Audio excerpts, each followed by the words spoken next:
So this is our second part of our mind maps on exceptionalities. We reached the limit of 10 minutes on our first video, so this is the second video that we're making, and it's my turn, and I'm talking about learning impairments, specifically blindness and low vision.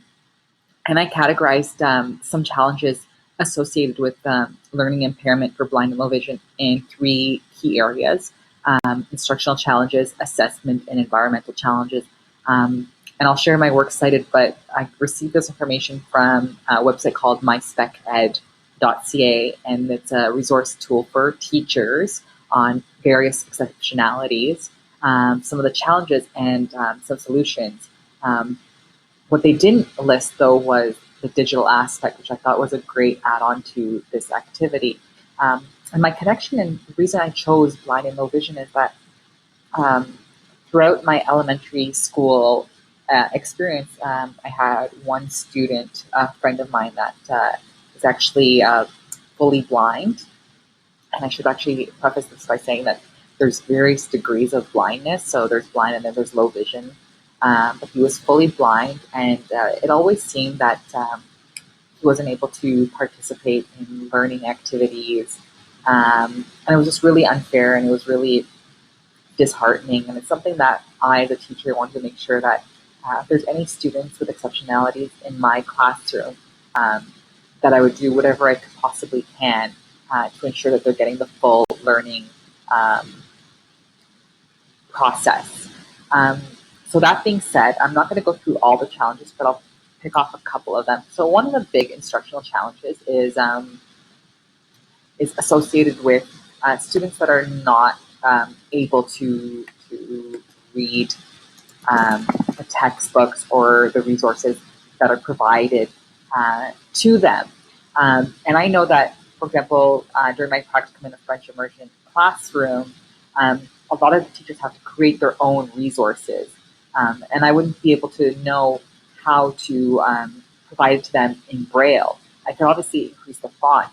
And I found a website called brailletranslator.org that's just like Google Translate, but would translate text to Braille. The other thing that is a challenge is in terms of assessment. You can't really ask an individual with blind and low vision, for example, to write out an assignment. Perhaps give them choice and then allow them to use technology like a word processing tool or a computer, or provide them with assistance like AudioScribe, which is a digital tool that allow them to record their assignment or their work so that they're not necessarily writing it because they probably don't have the functionality to do that. Then there's the environmental challenges with blind and low vision in a classroom.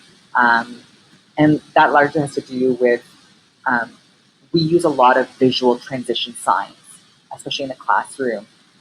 For example, when you're trying to get the noise volume down, you put your hand up. You go like this, for example.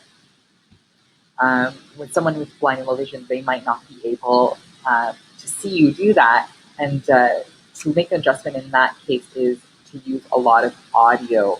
And for example, when you're transitioning from subjects, you can have a Google timer that allows you to actually do a countdown for the last minute or the last 2 minutes. And it's an audio countdown, so the student hears that. So one thing that I'll say that was a surprise in doing some research on this is that there isn't a lot of digital tools that specifically cater to providing resources to someone with blind and low vision. However, there's a lot of other tools that can be used, and I think it just requires a teacher to kind of think outside the box. In the same way that we're using Screencastify to record an assignment, you might not immediately think, oh, okay, I can use this as a tool for someone with blind and low vision. The fact that we're able to record our voices is a fantastic way of having someone submit an assignment. Yes, there's the visual aspect of it, but there's still the significant audio side of it.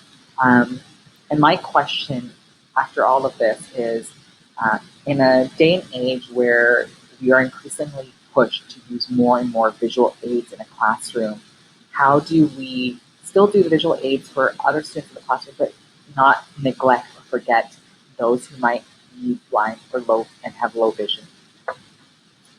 So that's it for my presentation, and I will attach my works cited as a separate document when I post it.